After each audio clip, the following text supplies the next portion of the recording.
Oui, c'est bon? On est prête? Donc, bonjour tout le monde. Ça me fait plaisir d'être ici avec vous aujourd'hui. Donc, c'est un webinaire, bien entendu, là, qui porte sur le représentant santé-sécurité et également l'agent de liaison en santé-sécurité, les deux nouveaux rôles qui découlent du régime intérimaire. En fait, on connaissait déjà le représentant à la prévention qui était prévu à la LSST. Maintenant, dans le cadre du régime intérimaire, on a introduit là, un nouveau titre qui est le représentant santé-sécurité et ce mécanisme de prévention-là vient s'étendre maintenant à tous les milieux de travail. Donc, on va passer en revue aujourd'hui là, justement toutes les nouvelles implications là, qui découlent de cette fonction-là. Donc, comme plan de présentation, justement, d'entrée de jeu, on va revoir certaines modalités, les principes de base là, de façon très brève, parce que je sais qu'il y en a plusieurs d'entre vous qui ont déjà assisté à des formations sur la question. Fait que l'objectif, ce n'est pas de revenir en détail sur ces notions-là, c'est vraiment juste de refaire un survol pour que tout le monde soit placé à la même place pour commencer. Par la suite, on va voir justement un peu plus en détail la fonction du représentant santé-sécurité dans un premier temps. Et dans un deuxième temps, la fonction d'agent de liaison en santé et sécurité. Là, dans l'introduction, on va voir la différence entre les deux. Puis par la suite, j'ai fait là, quelques questions-réponses par rapport aux situations là, qui surviennent en présence d'une convention collective versus l'introduction du régime intérimaire là, dans les nouvelles dispositions de la loi qui s'appliquent. Puis à la toute fin, comme indiquait Julie, je vais pouvoir répondre à vos questions au meilleur de mes connaissances. C'est clair que c'est quand même des nouvelles dispositions là, pour certains articles de loi, fait qu'on n'aura pas nécessairement les réponses à toutes les questions, mais je vais tenter de vous répondre du mieux que je peux. Puis, on devrait avoir le temps là, justement de vraiment bien faire le tour dans la période de temps qui nous est allouée. Donc, si je commence avec, comme je vous disais, là, les notions d'introduction, juste à titre de rappel, on se souvient que la loi maintenant va s'appliquer de façon différente selon la taille de l'établissement. Donc, on va avoir des particularités pour les établissements qui comptent moins de 20 travailleurs. Ensuite, on va avoir des mécanismes qui vont s'appliquer pour les établissements de 20 travailleurs et plus. Ensuite, on va avoir toute la notion du multi-établissement qui va prévoir des dispositions particulières. On va y revenir un petit peu plus tard tantôt. Puis, on a les groupes prioritaires. Au SFP, en fait, on a une seule section locale qui découle du groupe prioritaire. C'est la section locale GSK. Donc, eux, qui étaient un groupe prioritaire en fonction de la LSST et pour qui, dans le fond, ces groupes-là, les groupes prioritaires, bénéficient d'une clause de droits acquis, donc les mécanismes de prévention qu'ils avaient auparavant en vertu de la LSST telle qu'on la connaissait. Ces groupes-là, ils ont une clause de droits acquis jusqu'à temps que soient négociées les nouvelles modalités là, en fonction du règlement à venir. Donc, eux, statu quo, on continue d'appliquer ce qu'on appliquait. Maintenant, pour les moins de 20 travailleurs, on est venu, la nouvelle loi, la LMR-SST, ainsi que le régime intérimaire, est venu introduire un agent de liaison. Agent de liaison qui est en fait un représentant des travailleurs au même titre que le représentant santé et sécurité. C'est juste que son titre et ses fonctions vont être différentes étant donné qu'il est en présence d'un plus petit établissement, donc dans les cas de moins de 20 travailleurs. Ensuite, pour les établissements de 20 travailleurs et plus, c'est là qu'on va avoir justement la question, l'introduction d'un représentant santé et sécurité du travail pour tous les établissements de 20 travailleurs et plus. Et dans le fond, dans les établissements de 20 travailleurs et plus, il va y avoir un comité de santé et sécurité qui doit être mis en place et éventuellement, on aura également un programme de prévention qui va être mis en place par l'employeur également pour les établissements de 20 travailleurs et plus. Donc, grosso modo, si on résume, depuis le 6 avril 2022, là, je sais là, que ce n'est pas le cas pour la plupart des employeurs puis des sections locales, là, mais depuis le 6 avril 2022, tous les établissements devraient avoir soit un agent de liaison en santé et sécurité pour les établissements de moins de 20 travailleurs et un représentant santé et sécurité pour tous les établissements de 20 travailleurs et plus. Donc, on a eu là, des statistiques de la CNESST récemment qui nous indiquent là, que malheureusement, malgré le fait que ça devrait être mis en place depuis le 6 avril, la majorité des milieux de travail n'ont pas encore nécessairement introduit la totalité des mécanismes de prévention, dont la LSS puis le RSS.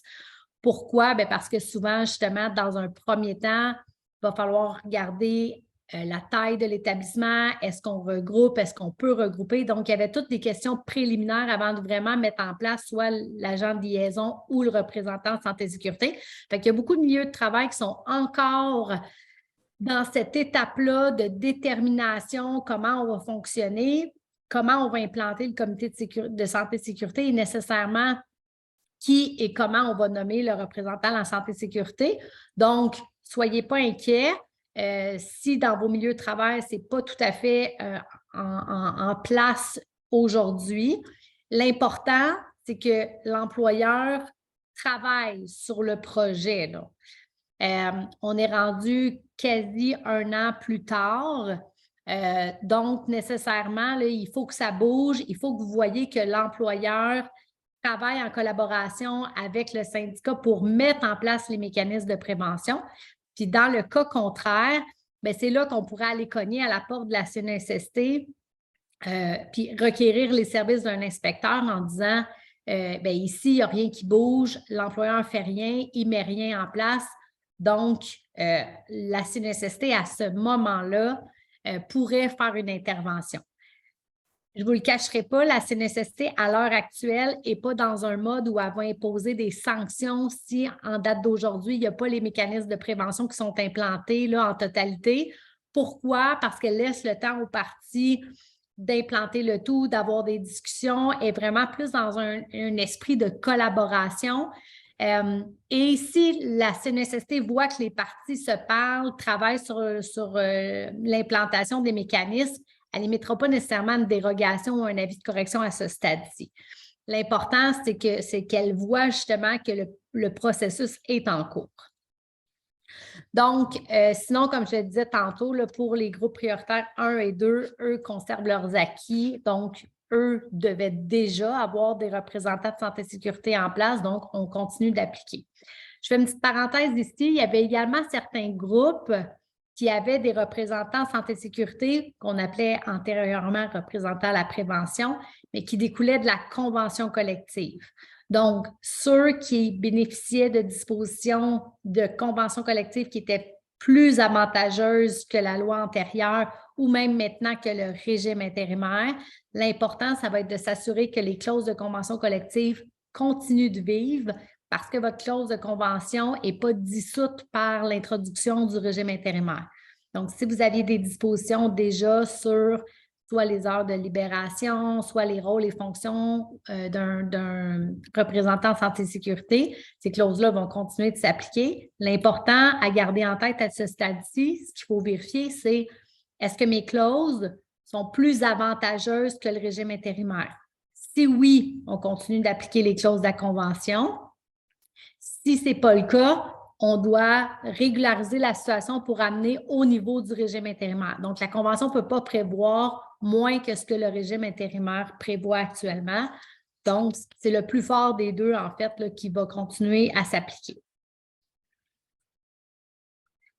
Maintenant, j'ai remis, là, puis vous aurez accès à la présentation par la suite. Là, les participants, on va vous transmettre le PowerPoint. Donc, j'ai remis dans la présentation les définitions qui sont importantes à garder en tête. C'est des définitions qui découlent de la LSST. Notion d'établissement et notion de travailleur. Pourquoi? Bien parce que justement, on va travailler avec le nombre de travailleurs dans un établissement. C'est important de bien comprendre c'est quoi un travailleur, qui on inclut, qui on exclut, et c'est quoi un établissement, c'est-à-dire qu'est-ce que je peux calculer, qu'est-ce que je dois regarder comme établissement pour déterminer à l'intérieur duquel va se trouver combien de travailleurs. Donc, j'ai remis les dispositions afin là, que vous ayez une référence. Ce sont des définitions justement qui sont prévues à la loi sur la santé et sécurité. Maintenant, au niveau du calcul des travailleurs, on vient calculer, puis c'est ce qui est important de garder en tête, on vient calculer dans le nombre de travailleurs qu'on va recenser vraiment tous les types de travailleurs, c'est-à-dire que ce soit des travailleurs à temps plein, à temps partiel, occasionnel, les travailleurs d'agence. On va même regarder les travailleurs qui sont prêtés, des travailleurs qui sont assignés temporairement à l'établissement, les travailleurs qui sont sur la route, les travailleurs qui sont pas, en fait, ceux qui ne sont pas nécessairement à l'intérieur de l'établissement, mais qui sont rattachés. Je pense entre autres aux brigadiers scolaires, exemple. Les brigadiers ne sont pas à l'intérieur d'un établissement, mais ils sont quand même rattachés à un établissement XY chez l'employeur. Donc, quand on va venir calculer notre nombre de travailleurs, on va vraiment prendre l'ensemble de ces travailleurs-là. Autre chose qui est également à garder en tête, c'est que si un travailleur travaille dans 2 établissements, on va le calculer aux 2 endroits. Donc, ce n'est pas parce que tu es calculé dans un établissement que tu ne peux pas recompter dans un autre. Donc, exemple, un travailleur qui fait 2 CHSLD dans le cadre de ses fonctions, bien, il va être calculé aux 2 endroits. Et dans le fond, les personnes, là, si on y va peut-être de façon un peu plus, si on y va par l'exclusion, ceux qui ne seront pas calculés dans le calcul des travailleurs, c'est vraiment ceux qui sont représentants de l'employeur. Par exemple, les contremaîtres, les gérants, les superviseurs, les gestionnaires. C'est ces travailleurs-là qu'on ne viendra pas retenir dans le calcul là, des travailleurs pour déterminer quels sont les mécanismes de prévention qui s'appliquent. Ensuite, je vous ai parlé du multi-établissement d'entrée de jeu, le multi-établissement qui va quand même changer la donne. Pourquoi? Parce que l'employeur peut regrouper plusieurs établissements de plus de 20 travailleurs. Dans le cadre du régime intérimaire, là, ce qu'il faut se souvenir, c'est que les établissements qui comptent moins de 20 travailleurs ne peuvent pas être rattachés à d'autres établissements. Donc, les établissements de moins de 20 travailleurs vont vraiment garder leur statut indépendant, ne pourront pas être regroupés. Ce qui est particulier, c'est que dans le cadre de la loi modernisée, c'est-à-dire quand on va passer vraiment après le régime intérimaire, la particularité, c'est que les établissements de moins de 20 travailleurs, à ce moment-là, vont pouvoir être rattachés aux établissements de plus de 20 travailleurs. Là, bien, ça a créé une certaine confusion, honnêtement, dans l'application parce que ça fait en sorte qu'on vient créer deux façons de faire différentes une fois dans le régime intérimaire. Donc là, on va mettre en place des mécanismes de prévention pour un établissement qui va pouvoir éventuellement être joint. Ce n'est pas l'idéal, on va se le dire. Honnêtement, notre position à ce stade-ci, c'est que la loi prévoit qu'un établissement de moins de 20 travailleurs ne pourrait pas être rattaché à du multi-établissement, mais si toutefois, vous êtes d'avis que dans votre milieu de travail ou dans votre secteur particulier, c'est mieux de le faire ainsi parce que c'est plus facile, puis parce que justement, vous n'aurez pas à défaire un mécanisme puis à le refaire éventuellement. On ne pense pas que la CNESST pourrait intervenir à ce stade-ci si toutes les parties s'entendent pour le faire. Donc, si ça ne fait pas votre affaire, oui, vous pouvez maintenir la ligne dure que l'établissement de moins de 20 travailleurs ne doit pas être regroupé. Des fois, il y a des circonstances particulières qui font en sorte que justement, ce n'est pas une bonne idée de regrouper l'établissement puis qu'on va juger que que les mécanismes de prévention vont s'appliquer de meilleure façon s'ils sont vraiment précisément pour l'établissement. Mais toutefois, si vous jugez là, que ça va être plus facile d'application puis que vous voulez éviter de défaire puis refaire éventuellement, ce qu'on a comme information, c'est que ça pourrait quand même être toléré par la CNESST. Donc, pour le multi-établissement, il y a la question là, justement du nombre de travailleurs avant de les regrouper. L'autre condition, en fait, 2 autres conditions avant de faire un regroupement, ça va être de regarder 2 choses. Premièrement, est-ce que les activités sont de même nature à l'intérieur des 2 établissements, c'est-à-dire est-ce qu'on parle de fonctions comparables et est-ce qu'on parle de conditions d'exercice semblables? Puis il faut vraiment que ces exigences-là soient remplies pour que l'employeur puisse faire un regroupement multi-établissement.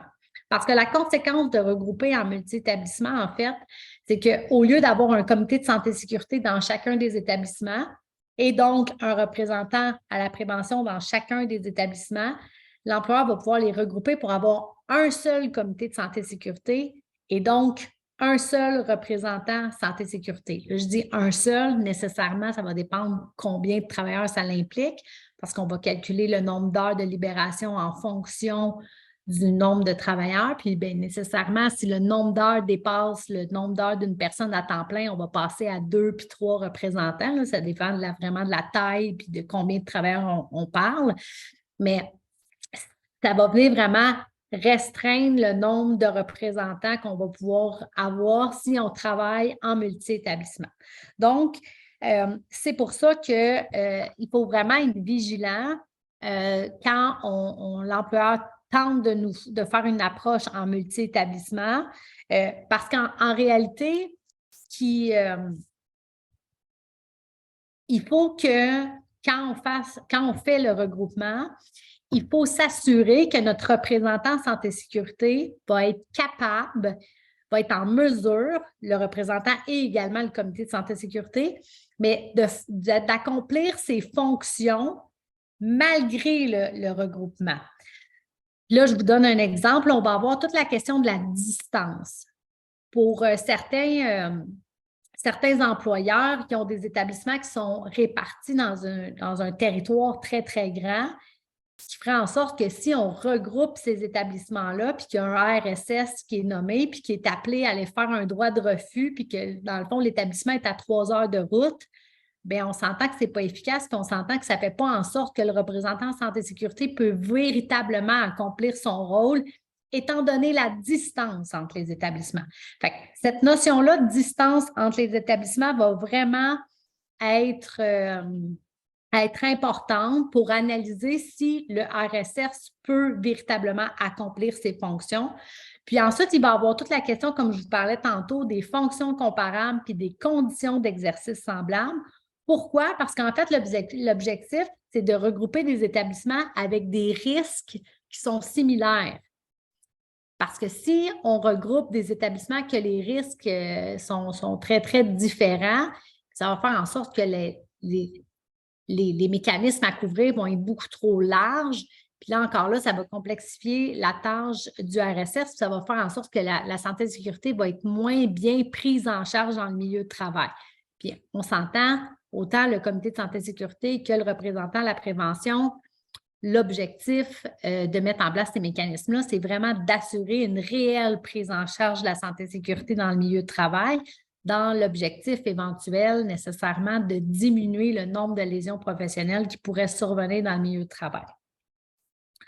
Donc, à partir du moment où, puis là, vous allez voir, il y a peut-être plusieurs d'entre vous qui ont déjà commencé à avoir des discussions avec les employeurs. L'employeur pourrait vous approcher pour dire, bien, moi, je veux regrouper l'établissement X, Y, Z. Si vous jugez que ce regroupement-là ne fait pas de sens parce que, justement, les établissements n'ont pas une clientèle qui est semblable, n'ont pas des fonctions qui sont comparables, ne sont pas des établissements qui visent les mêmes risques, à ce moment-là, votre recours, c'est de faire appel à un inspecteur de la CNESST pour qu'il fasse une intervention dans le milieu de travail. L'inspecteur de la CNESST, son travail à ce moment-là, ça va être de regarder est-ce que justement ce que propose l'employeur comme regroupement, ça fait du sens compte tenu des critères de la loi qu'on a vu ici. Donc, l'inspecteur à ce moment-là va regarder est-ce que les employeurs ont, première étape, est-ce qu'ils ont fait une vraie analyse de c'est quoi les risques dans leur milieu de travail pour être en mesure après ça de conclure si on parle d'activités de même nature puis de fonctions comparables. Est-ce qu'ils ont fait une analyse? Est-ce que ça a été décortiqué en bonne et due forme avant de décider de faire un regroupement? C'est là que l'inspecteur va pouvoir, puis on l'a vu, là, j'ai eu certains appels dans certains secteurs, notamment en éducation, où on voit qu'il y a eu des rencontres avec les inspecteurs de la CNESST, puis ils ont retourné l'employeur faire leur devoir en disant « Commencez par faire une analyse de risque qui fait du sens. » Puis par la suite, on pourra se réasseoir pour voir ce que vous pouvez regrouper par établissement. Il y a aussi des inspecteurs qui se sont déjà prononcés sur la question de la distance. J'ai vu des endroits où les inspecteurs sont venus dire qu'au-delà de 40 km de distance entre des établissements, c'est une distance qui ne serait pas raisonnable. Ce critère-là ne découle pas de la loi. Honnêtement, je pense qu'il pourrait être malléable selon d'un inspecteur à l'autre, mais c'est quand même un critère à garder en tête. Oui, le nombre de kilomètres, mais également le temps de déplacement. Quand on a eu des discussions avec la CNESST, on s'est fait même dire que même à l'intérieur de la ville de Montréal, parfois, le temps de déplacement entre un établissement ou un autre, c'est tellement long se rendre en raison de la circulation que ça pourrait être jugé déraisonnable de regrouper ce type d'établissement-là. Donc, c'est des critères que vous devez garder en tête. Nécessairement, le droit de faire du multi-établissement, c'est l'employeur qui le détient. C'est l'employeur qui a l'unique pouvoir de décider s'il fait du multi-établissement ou pas. Toutefois, votre rôle comme représentant syndical, c'est de vous assurer que ce regroupement-là fait du sens compte tenu des critères de la loi, puis que dans le cas contraire, une intervention à la CNESST est demandée pour qu'à ce moment-là, on puisse rétablir les faits, puis peut-être défaire le multi-établissement que tente là, de mettre en place l'employeur. Donc, on arrive maintenant au sujet principal, c'est-à-dire le représentant santé-sécurité. Donc, comme je disais d'entrée de jeu, le représentant santé-sécurité, en fait, c'est le nouveau titre du représentant en prévention qui était prévu à la loi sur la santé-sécurité du travail. Donc, cette personne-là, cette fonction-là existait déjà dans le cadre de la LSST. On les appelait les représentants à la prévention. Puis, comme je mentionnais également d'entrée de jeu, seulement les groupes prioritaires avaient accès aux représentants à la prévention dans le cadre de la LSST parce qu'on n'avait jamais déployé les mécanismes de prévention à plus de groupes. L'objectif au départ étant de le déployer à la totalité des milieux de travail, mais on avait arrêté ça là, à groupe prioritaire 1 et 2. Donc, les groupes prioritaires avaient des représentants à la prévention, mais aussi, il y avait certaines conventions collectives qui étaient venues prévoir des dispositions équivalentes aux dispositions de la LSST, puis que, par conséquent, certains milieux de travail avaient des représentants à la prévention en vertu des dispositions de la convention collective. Donc, la personne qui va jouer le rôle de représentant en santé-sécurité, en fait, cette personne-là, c'est une personne qui va être c'est une personne qui représente les travailleurs et les travailleuses du milieu de travail. Elle va être désignée par les personnes du milieu de travail. On va revoir le mécanisme de désignation un peu plus loin. Mais ce qu'il faut garder en tête, c'est que le RSS, là, son mandat, elle va le recevoir des travailleurs, des travailleuses, puis elle représente les travailleurs puis les travailleuses du milieu de travail. Ça peut être n'importe qui dans le milieu de travail. Ça peut être une personne qui travaille à temps plein, une personne qui travaille à temps partiel, ça peut être une personne saisonnière, ça peut être une personne sur appel. À la limite, ça pourrait même être une personne bénévole. Puis cette personne-là, en fait, elle va vraiment jouer un rôle crucial en matière de santé-sécurité. En fait, c'est un peu la courroie de transmission entre les travailleurs et l'employeur. C'est quelqu'un qui va s'assurer que la santé-sécurité est véritablement prise en charge dans le milieu de travail. Il y a plusieurs recherches qui ont été faites sur le rôle des représentants en santé-sécurité, puis les recherches ont démontré, en fait, que dans les milieux où il y a un RSS, ces milieux-là ont vraiment davantage une prise en charge de la santé-sécurité et que ça vient vraiment compléter tous les mécanismes de prévention qui sont mis en place par les employeurs. Donc, on a découvert, là, en fait, c'est prouvé que la présence d'un RSS a vraiment des impacts et des effets positifs dans un milieu de travail, mais que toutefois, les conditions pour avoir ces effets positifs-là, nécessairement, c'est une personne qui prend en charge son rôle de façon adéquate dans un premier temps, mais également une personne qui réussit à établir un climat de confiance avec l'employeur, puis aussi un lien de confiance avec les travailleurs et les travailleuses du milieu. Le rôle de cette personne-là, ça va vraiment être de connaître les enjeux de santé et sécurité dans le milieu de travail. Puis pour faire en sorte de connaître les enjeux de milieu de travail, les enjeux en santé et sécurité, bien nécessairement, elle va devoir inspecter le milieu de travail, parler avec les travailleurs, les travailleuses, puis s'assurer de bien comprendre les enjeux du milieu de travail pour pouvoir ensuite faire des interventions puis ramener le tout au comité de santé et sécurité et à l'employeur. Donc, le RSS va en quelque sorte s'assurer que l'employeur respecte ses obligations légales, puis il va pouvoir faire des interventions dans les cas où il voit que l'employeur ne respecte pas ses obligations qui découlent de la LSST ou quand il va voir qu'il pourrait avoir des risques pour la santé et sécurité qui ne sont pas pris en charge dans le milieu de travail.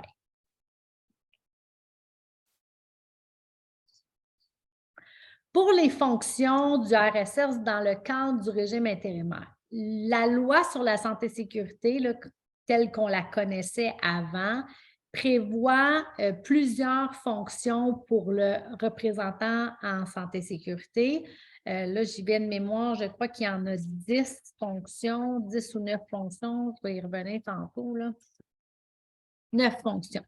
Il y avait 9 fonctions dans la loi sur la santé et sécurité. Pour la période du régime intérimaire, le législateur, ce qu'il a choisi de faire, c'est de réduire ces fonctions-là pour les limiter à uniquement 3 fonctions pour toute la durée de l'application du régime intérimaire.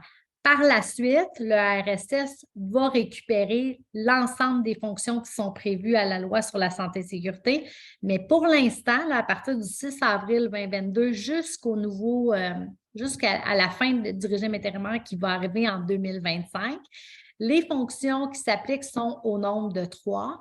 Donc, premièrement, on a la fonction d'inspection, c'est-à-dire inspecter les lieux de travail.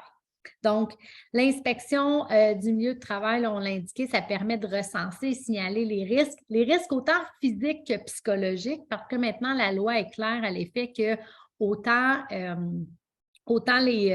les risques physiques que psychologiques doivent être pris en charge par l'employeur dans le cadre de la prévention. Donc, première fonction, l'inspection. Ensuite, autre fonction du RSS pendant la durée du régime intérimaire, c'est de faire des recommandations par écrit au comité de santé et sécurité. Donc, dans le cadre du régime intérimaire, le RSS va participer avec les autres membres du CSS à identifier et analyser les risques qui sont liés à la santé et sécurité du travail. Et là, le RSS va pouvoir faire des recommandations à la fois aux travailleurs et aux travailleuses, faire des recommandations à l'employeur et faire des recommandations au comité. Et il devrait colliger, en fait, toutes ces recommandations-là par écrit afin de garder une trace là, tout au long du processus. Troisième fonction qui est prévue dans le cadre du régime intérimaire, c'est de porter plainte à la CNSST et de demander l'intervention d'un inspecteur, notamment en cas de désaccord suite aux recommandations ou encore s'il constate que l'employeur ne prend pas en charge un risque là, qui a été identifié ou si l'employeur ne corrige pas une situation problématique. J'ai indiqué d'ailleurs dans la présentation le numéro général pour porter plainte. C'est par ce numéro-là que vous allez requérir l'intervention d'un inspecteur. Donc, vous composez ce numéro-là et vous demandez à parler à un inspecteur de la CNESST. Ça, c'est les 3 fonctions qui sont prévues dans le cadre des dispositions du régime intérimaire. Toutefois, quand on analyse la loi et qu'on regarde les dispositions qui s'appliquaient et qui n'ont pas été abolies ni dans le cadre du régime intérimaire, ni dans le cadre du régime modernisé, ce qu'on voit, c'est que toutes les dispositions du droit de refus, tels qu'ils sont actuellement libellés, font également référence que durant un droit de refus, le travailleur peut faire appel au RSS et qu'en fait, le RSS doit être, on doit communiquer avec le RSS pour tout droit de refus. Même chose pour quand il y a une inspection en milieu de travail de la part d'un inspecteur de la CNESST. L'article 181 de la LSST, qui n'a pas été modifié, indique que l'inspecteur doit aviser le représentant à la prévention, donc le représentant à la CNESST. C'est pour ça que ce qu'on constate là, à ce stade-ci, c'est qu'il y a comme un manque de concordance entre les dispositions du régime intérimaire et les dispositions qui étaient auparavant applicables et qui continuent de s'appliquer. Et donc, pour nous, c'est clair que même si le législateur est venu dire que pendant la période du régime intérimaire, c'est uniquement ces 3 fonctions-là qui s'appliquent, notre avis, c'est qu'on doit quand même le RSS doit quand même être interpellé dans tous les droits de refus et toutes les visites d'inspection, et ce, même si ce n'est pas dans les fonctions du RSS au stade du régime intérimaire. Donc, dans les milieux de travail actuellement, si jamais il y a des droits de refus, on est d'avis que le RSS devrait quand même être appelé. Même chose pour les visites des inspecteurs. Pour ce qui est de porter plainte, je fais une petite parenthèse ici. Le RSS peut porter plainte à la CNESST, demander l'intervention d'un inspecteur, mais tout travailleur peut faire une demande pour faire une intervention auprès d'un inspecteur ou encore porter plainte. La différence, c'est que le RSS, nécessairement, son dossier va être un peu plus étoffé dans le sens où il va avoir fait des démarches, il va avoir colligé de l'information, il va être en mesure de discuter avec l'inspecteur de qu'est-ce qui a été discuté, par exemple, en comité de santé et sécurité, qu'est-ce qu'on a demandé à l'employeur de faire, est-ce qu'on a fait des rappels à l'employeur et que finalement, l'employeur ne s'est pas acquitté de ses obligations. Donc, l'avantage de la plainte du RSS, c'est que son dossier va être beaucoup plus étoffé versus un travailleur qui n'a pas accès à l'ensemble de ces interventions-là. Mais dans le fond, ce qu'il faut garder en tête quand même, c'est que n'importe quel travailleur pourrait demander l'intervention d'un inspecteur. Maintenant, au niveau de la désignation du RSS, là, la loi, ce qu'elle prévoit, c'est que le RSS est désigné par le syndicat ou s'il y a plus d'un syndicat à l'intérieur d'un même établissement par entente entre les syndicats ou s'il n'y a pas de syndicat, bien, ce qui n'est pas notre cas, là, mais par les travailleurs. Et là, vous allez avoir également des endroits où vous allez avoir des travailleurs syndiqués, des travailleurs non syndiqués. Donc, nécessairement, il faudrait qu'il y ait une entente pour déterminer qui sera le RSS.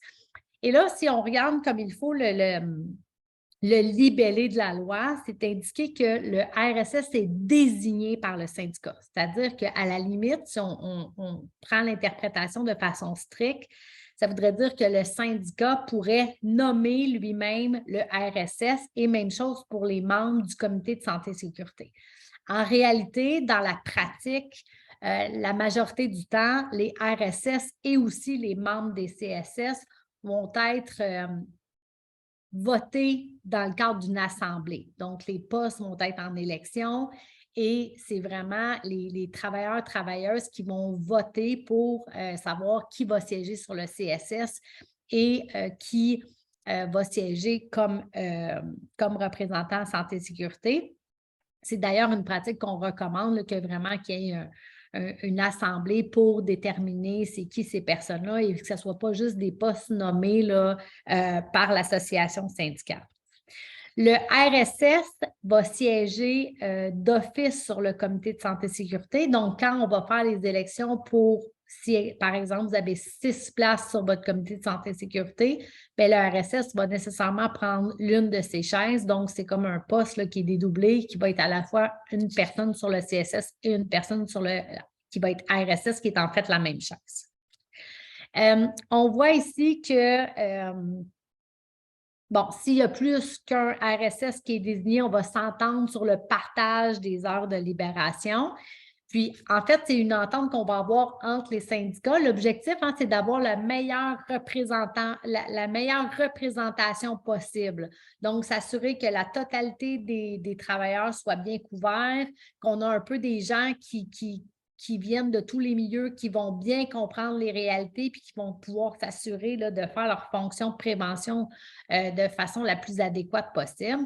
Et en cas de désaccord entre les syndicats sur la nomination du représentant en santé et sécurité, là, à ce moment-là, on va être obligé d'appliquer le règlement sur les comités de santé et sécurité. C'est l'article 10 qui prévoit la méthode à appliquer en cas de mésentente. Donc, grosso modo, ça va être le syndicat qui représente le plus grand pourcentage de travailleurs qui va représenter, qui va désigner le représentant à la santé et sécurité.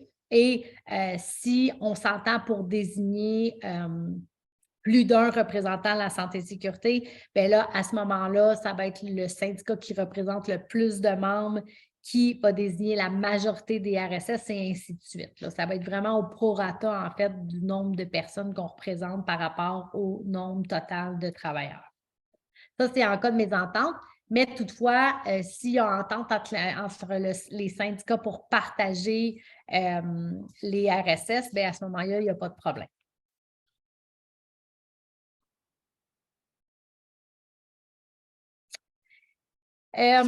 C'est important aussi de mentionner que dans les cas où personne ne veut exercer la fonction de représentant ou en santé et sécurité, on va quand même avoir l'obligation de nommer cette personne-là. Donc, dans les milieux syndiqués, c'est sûr que c'est le syndicat qui va peut-être s'assurer de faire des représentations puis de trouver justement les personnes nécessaires. Puis, si jamais on aurait de la difficulté justement à trouver cette personne-là, bien nécessairement, on pourrait toujours faire appel à la CNESST là, pour obtenir du soutien dans la démarche, ce qui devrait être qui devrait moins arriver en fait en milieu syndiqué. Ce qu'il faut garder en tête toutefois, c'est que c'est vraiment un travailleur ou une travailleuse qui doit être nommé RSS. Là, on a eu des formations dans lesquelles il y a certains employeurs qui demandaient si le RSS pourrait être un représentant de l'employeur. Bien entendu que non. Le RSS, c'est important que ce soit un travailleur ou une travailleuse du milieu de travail.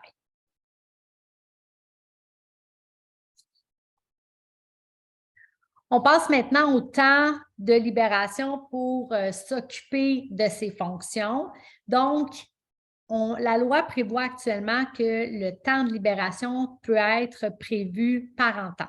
Entente entre les parties, c'est-à-dire entre l'employeur et les travailleurs. Vous comprendrez que bien souvent, l'employeur va vouloir limiter le nombre d'heures de libération. C'est clair qu'il faut encore une fois garder en tête que si vous avez des dispositions de conventions collectives qui s'appliquent, elles continueront de vivre. Également, si les dispositions de conventions collectives sont plus avantageuses que le temps qui est indiqué dans le tableau là, que vous voyez à l'écran en ce moment. À défaut d'entente entre les parties, c'est là qu'on va venir appliquer le temps minimum par trimestre. Et là, c'est bien important de se souvenir que ce nombre d'heures-là est par trimestre et non pas par mois. Donc, si on ne s'entend pas, c'est vraiment ces heures-là qui vont s'appliquer. Donc, par exemple, on voit là, justement que, bon, de 20 à 50 travailleurs, on parle de 9h45 minutes par trimestre. Plus de 500 travailleurs, on va être à 68h15 par trimestre. Puis par la suite, pour chaque tranche additionnelle de 100 travailleurs, on va ajouter 13 heures. Donc, 13 heures de plus à chaque 100 travailleurs de plus. Donc, c'est les heures qui vont s'appliquer pendant la période du régime intérimaire.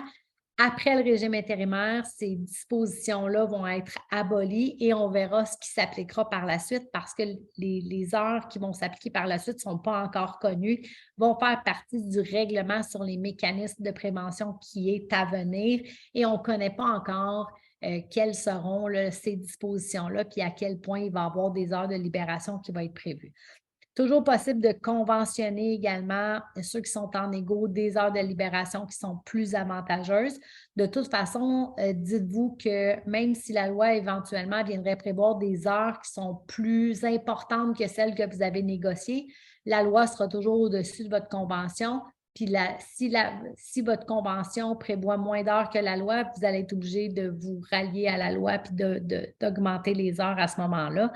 Fait que pour l'instant, il n'y a pas vraiment de risque à négocier des clauses de convention qui sont plus avantageuses que le régime intérimaire, là, même au contraire, là, ça peut juste être une protection supplémentaire. Donc, c'est clair que si on est capable de convaincre l'employeur d'avoir davantage d'heures que ce qui est prévu ici, nécessairement, ça peut être positif parce qu'avec les heures qu'on a là, c'est pas, ça peut être difficile d'effectuer une réelle prise en charge en milieu de travail puis de s'assurer que toutes les fonctions du RSS soient effectuées dans le cadre de ce nombre d'heures-là.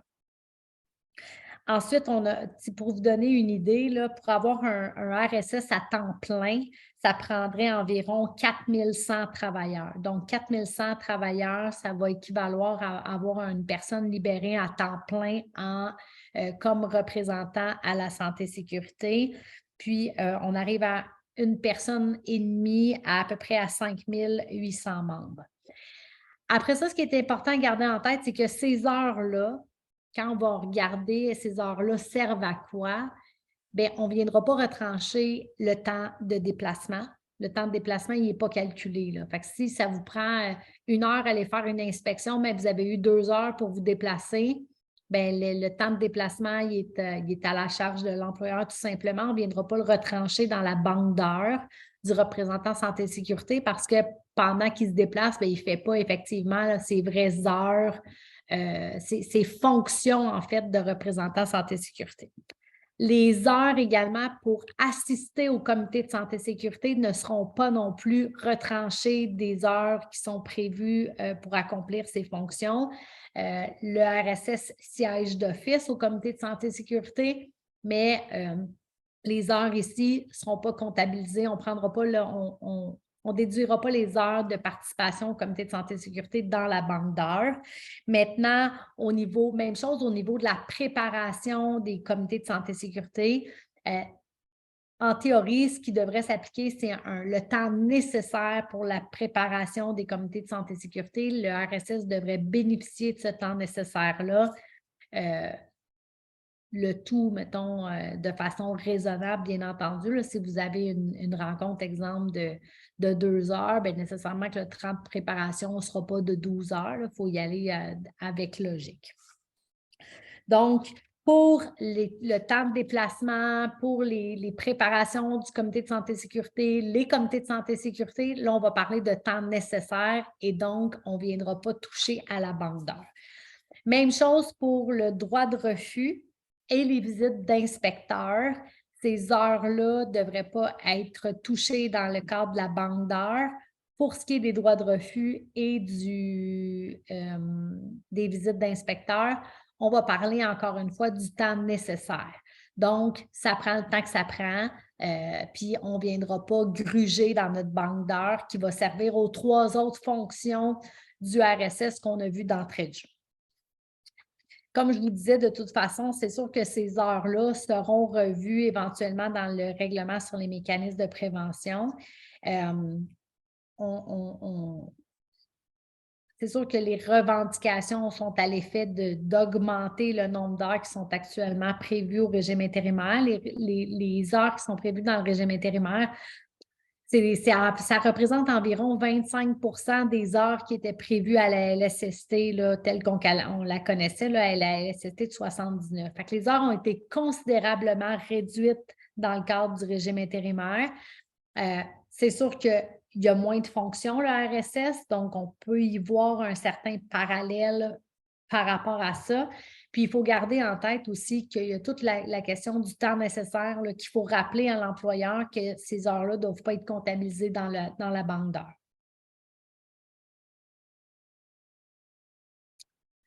Donc, en rafale, petites informations. Donc, on l'a mentionné, le RSS, c'est un représentant des travailleurs et des travailleuses. Il n'a pas à rendre de compte à l'employeur. Il est redevable à qui? Bien, aux travailleuses et aux travailleurs du milieu de travail. Ensuite, le représentant santé et sécurité va être un membre d'office dans le comité de santé et sécurité. Là, la loi, ce qu'elle prévoit actuellement, puis encore une fois, il y a un problème de concordance, puis ils ont pas, je pense qu'ils l'ont échappé à certains niveaux, là. Mais dans le cadre du régime intérimaire, il n'est pas prévu que le RSS est membre d'office du Comité de santé et sécurité. Honnêtement, je pense que c'est un oubli dans le cadre du régime intérimaire. Toutefois, on est d'avis que c'est dans les meilleures pratiques de faire en sorte que le RSS soit membre d'office du Comité de santé et sécurité. Puis, il faut convaincre l'employeur, en fait, qu'on a tout intérêt là, à ce que le RSS siège au CSS parce que le comité de santé et sécurité, c'est le comité qui est paritaire où on va discuter plusieurs sujets. Nécessairement, c'est primordial que le RSS participe à ces rencontres-là puis puisse amener des points. Ensuite, dans le cadre du travail, comme on mentionnait un peu plus tôt avec la question des heures de libération, les personnes représentantes des travailleurs et des travailleuses sont réputées être au travail lorsqu'elles participent aux réunions et aux travaux du Comité de santé et sécurité, d'où justement le point que je mentionnais qu'on ne viendra pas retrancher des heures dans la banque de libération parce qu'ils sont présumés au travail, donc à la charge de l'employeur. Puis le représentant santé et sécurité, quand il va s'absenter pour participer soit aux travaux du comité ou encore dans le cadre de ses fonctions, mais il va tout simplement aviser l'employeur ou ses représentants qu'elle va devoir s'absenter. Donc, ce n'est pas une permission qui est à demander à l'employeur, c'est vraiment un avis qui doit être fourni à l'employeur en disant je vais m'absenter tel jour, telle heure pour aller faire une inspection du milieu de travail ou encore je m'absente du travail parce que je suis requis pour aller faire assister un travailleur ou une travailleuse dans le cadre d'un droit de refus. Donc, on parle vraiment, la loi fait vraiment référence à un avis à l'employeur. Ensuite, au niveau de la protection, bien, nécessairement, c'est prévu là, dans la loi, à l'article 97 de la loi sur la santé et sécurité, que l'employeur ne peut prendre des mesures contre le représentant en santé et sécurité, des mesures de représailles. Donc, il ne peut pas exercer, par exemple, un congédiement, une suspension ou encore déplacer cette personne-là pour le seul fait qu'elle est une personne représentante en santé et sécurité ou encore qu'elle accomplit ses fonctions. La seule chose qui est prévue à la loi, c'est que l'employeur pourrait prendre de telles mesures de sanctions si la personne qui est représentante en santé et sécurité abuse de ses fonctions. Donc, là, vous comprendrez, ça sera le fardeau de preuve de l'employeur de démontrer qu'il y a vraiment abus de la personne là, RSS et que la mesure qu'elle a prise contre cette personne-là est justifiée là, en raison de l'abus qui aurait été prouvé. Maintenant, comme je le mentionnais tantôt, c'est clair que les fonctions du représentant santé et sécurité vont être rétablies, je dirais, en totalité dans le cadre de la loi modernisée. Donc, on revient vraiment à l'article 90 de la LSST qui va être en vigueur là, en octobre 2025 au plus tard. Donc, à ce moment-là, à cette date-là, le RSS va récupérer la totalité des fonctions qui étaient prévues à la loi là, de 79. Donc, on parle d'inspecter les lieux de travail, recevoir copie des avis d'accident, enquêter sur les accidents et les événements qui auraient pu en causer, là, souvent ce qui est appelé dans les milieux de travail les passés proches. Ensuite, identifier les situations dangereuses, faire des recommandations au comité de santé et sécurité, assister les travailleurs dans l'exercice de leurs droits, accompagner l'inspecteur, intervenir lors des droits de refus, porter plainte à la CNSST et participer à l'identification, l'évaluation des postes de travail et des contaminants en matière dangereuse. Donc, la totalité de ces fonctions-là sera applicable en 2025. Et on espère, hein, vous comprenez, parce qu'il y a beaucoup plus de fonctions, que les heures de libération seront ajustées en fonction du fait que maintenant, la personne va avoir beaucoup plus de fonctions à accomplir. Maintenant, il y a également des dispositions où on prévoit que ça ne sera pas grugé dans la banque de libération, mais qu'on va vraiment appliquer le temps nécessaire. Et ces fonctions-là sont la question du droit de refus, encore une fois, la question des visites de l'inspecteur, mais aussi les enquêtes sur les accidents de travail ou les événements qui auraient pu causer des accidents de travail. Donc, pour tout le volet enquête et analyse d'un accident ou d'un possible accident.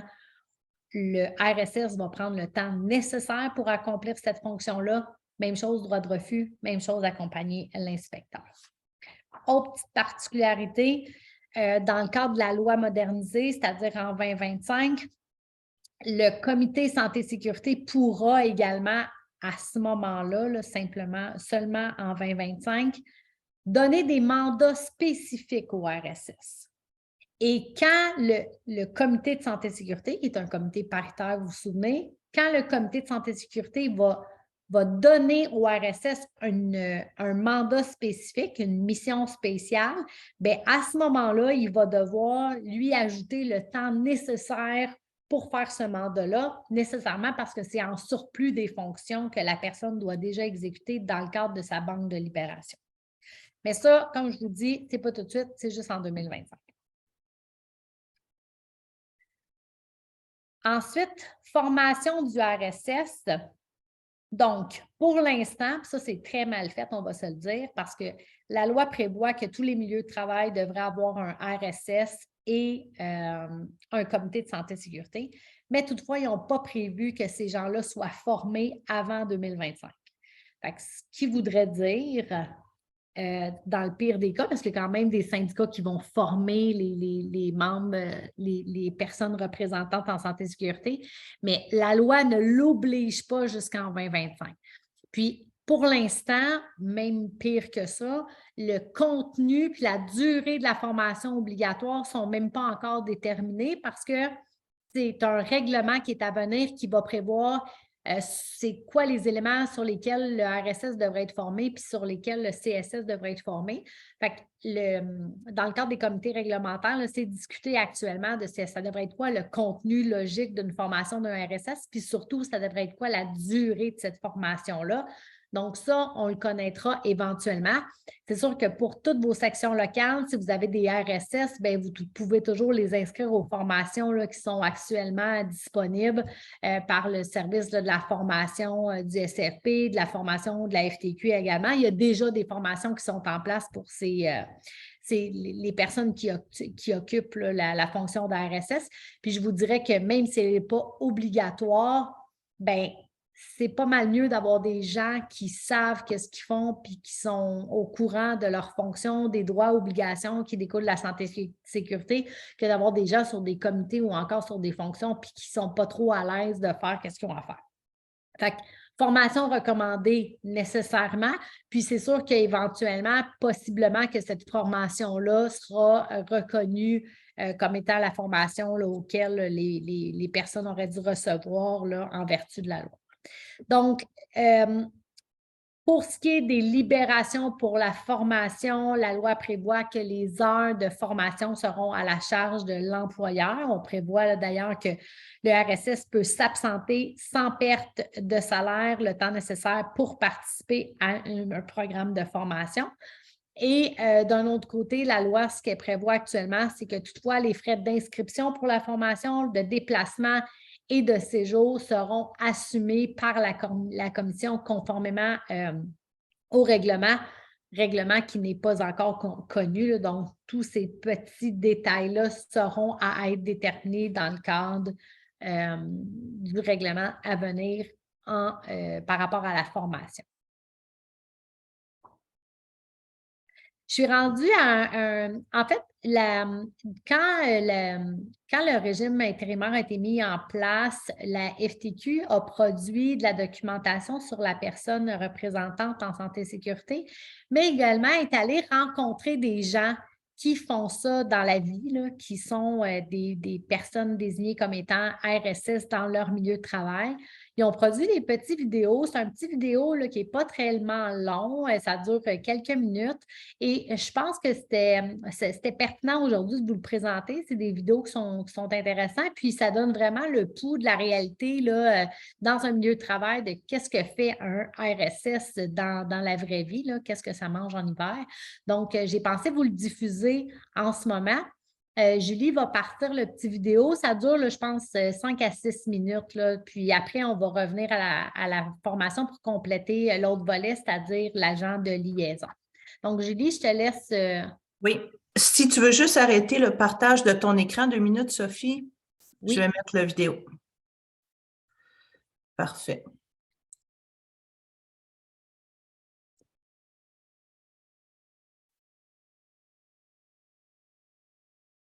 Le représentant des travailleurs, Jean-Yves Noël, c'est un homme clé. C'est un passionné. C'est un gars d'expérience. Dédié au chantier. C'est un monsieur Jean-Yves qui donne beaucoup de son temps. On a une relation très importante et très forte. C'est quelqu'un de vrai, quelqu'un d'authentique. Qui est à l'écoute de tout le monde. Pour le bien-être de tous les travailleurs.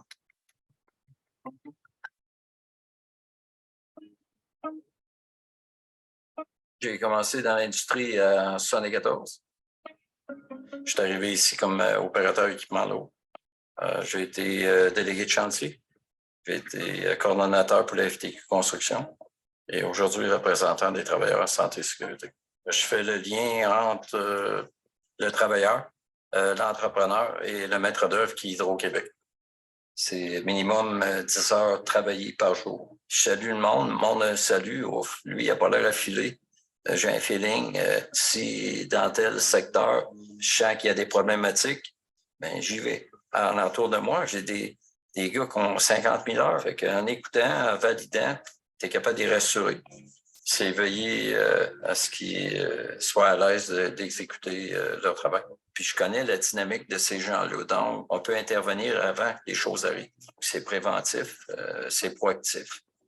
Fait que moi, dans le fond, je suis seulement le gars qui écoute puis qui va chercher cette expérience-là pour faire avancer la santé et sécurité. C'est tout un défi de s'assurer que tout le monde ait la même vision, que tout le monde ait, je dirais, le même chemin à parcourir et l'ensemble des règles du chantier soient bien comprises. Il y a toutes sortes de choses qui arrivent. Les travailleurs sont fatigués, c'est physique, ça devient intensif, ils ont des inquiétudes. Des fois, un petit problème va grandir. Ben, les risques de danger à Roman 4, c'est surtout les véhicules en mouvement. Il y a beaucoup de véhicules lourds. Le roc est instable. Il y a des glissements de roc comme qu'on a vu par le passé. Quand on a commencé, on faisait 30 jours au chantier, 12 jours à la maison. Ça prend un caractère, ça prend une patience énorme. Il faut apprendre à vivre avec des personnes que tu ne connais pas. Je fais des analyses d'accidents, puis souvent on voit une fin de run ou un fin de corps ou des choses comme ça. Je pense qu'on est plus vulnérable dans ces moments-là. On ne fait pas ça parce qu'il va arriver un accident. On le fait parce que c'est arrivé. Il y a quelqu'un qui est décédé.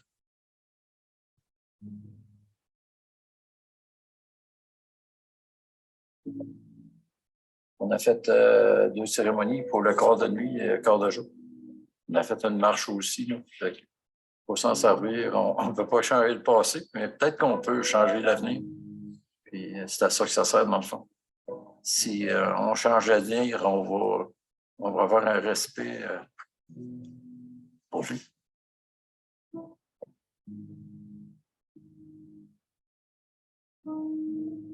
La mort de mes confrères de travail, c'était lourd. Fait que je fais revivre ces personnes-là dans notre travail.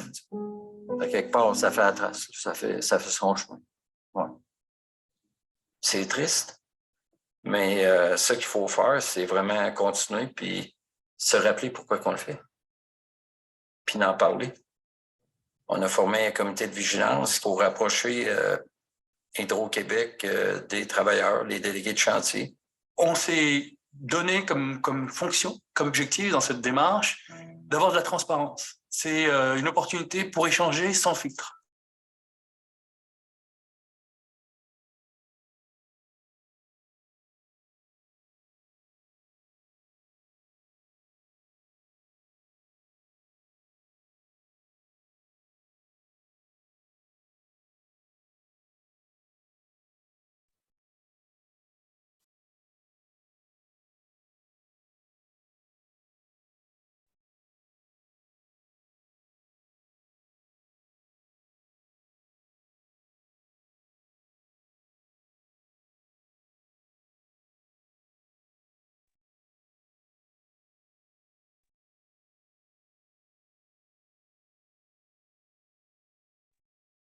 Excusez, on n'entend pas le son.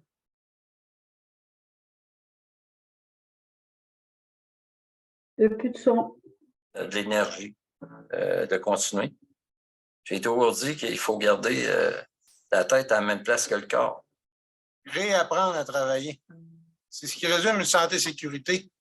Se lever le matin puis se poser la question, c'est quoi qui va se passer dans ma journée? Si tu n'es pas au courant, c'est de prendre le temps d'y penser avant de commencer ton corps de travail. J'arrive à rapprocher tous ces gens-là en même temps, puis former un lien. On devient comme une grande famille. C'est ça qui est motivant dans notre profession parce qu'il faut être à l'écoute puis aimer les personnes, l'être humain. Je vois ça comme un mur de briques. On met chacun notre brique pour on monte ça dans le respect santé-sécurité puis dans le respect humain. C'est un défi collectif. C'est peut-être ça qui fait avancer les choses aussi. Fait qu'à quelque part, il y a une force qui se développe. Là. Puis ma grande fierté, c'est d'emporter le projet à terme avec les travailleurs qui sont ici. Ça fait 5 ans qu'il n'y a pas eu de décès ou de blessés graves. Quand on va avoir fini, là, il va y avoir une rivière qui va couler et il va y avoir des places pour le chasseur, le pêcheur, le touriste, la photo. Une région devrait grandir. Le Québec grandit aussi. Donc, le travailleur a la possibilité d'évoluer et grandir dans sa vie. Je suis fier de ça, vraiment.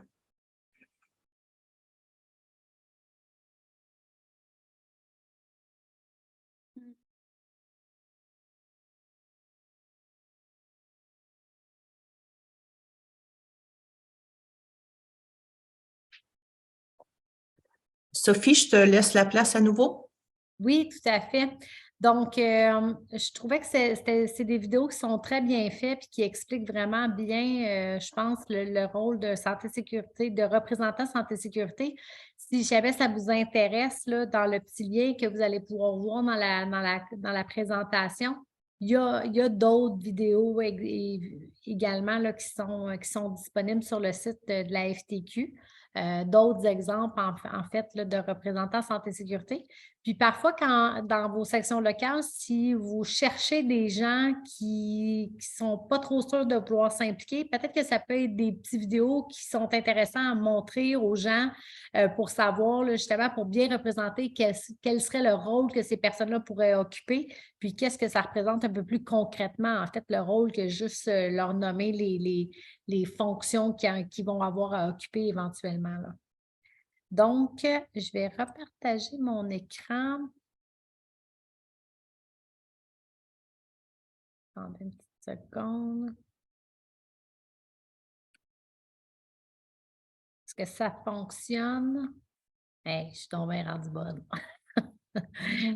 Bon, donc, on passe maintenant à la deuxième partie de la présentation qui est un petit peu plus rapide, là, qui est l'agent de liaison. L'agent de liaison, là, vous l'avez compris, c'est la personne qui va être mise en place dans les établissements de moins de 20 travailleurs. C'est un peu...